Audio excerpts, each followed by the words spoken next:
Today, I'm going to teach you how to adjust font size in Google Sheets. Whether you're making headers stand out or ensuring your data is easier to read, knowing how to control font size is essential for creating clear professional spreadsheets. Let's walk through the different methods you can use. First, open your web browser and navigate to workspace.google.com. Once you're there, go ahead and log into your account using your credentials. This will bring you to your Google Workspace dashboard where you can access all your files and documents. From the dashboard, locate and click on the spreadsheet where you want to adjust the font size. This could be any existing sheet you've been working on or a new one you've just created. Once your spreadsheet opens, you'll see the familiar grid layout where all your data lives. Now click on any cell where you want to change the font size. After selecting the cell, direct your attention to the toolbar at the top of the screen. You'll notice a number displayed there with a minus icon on the left side and a plus icon on the right side. This is your font size control. You can adjust the font size by simply clicking the minus icon to make the text smaller or the plus icon to make it larger. Each click will increment or decrement the size by 1 point. Alternatively, if you have a specific font size in mind, you can click directly on the number itself and type in your preferred font size.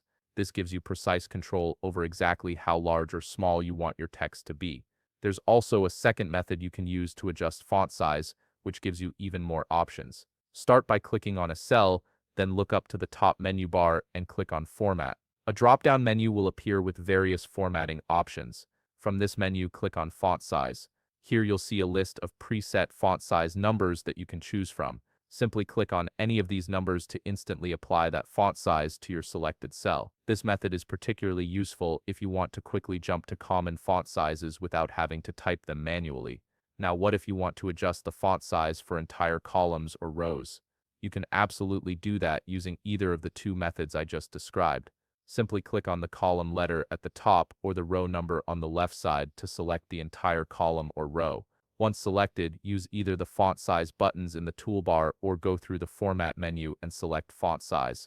This will apply your chosen font size to every cell within that column or row, making it incredibly efficient when you need to format large sections of your spreadsheet at once. And there you have it. You now know multiple ways to adjust font size in Google Sheets, giving you full control over how your data appears. If you found this video helpful, please leave a like, subscribe, and see you in the next video.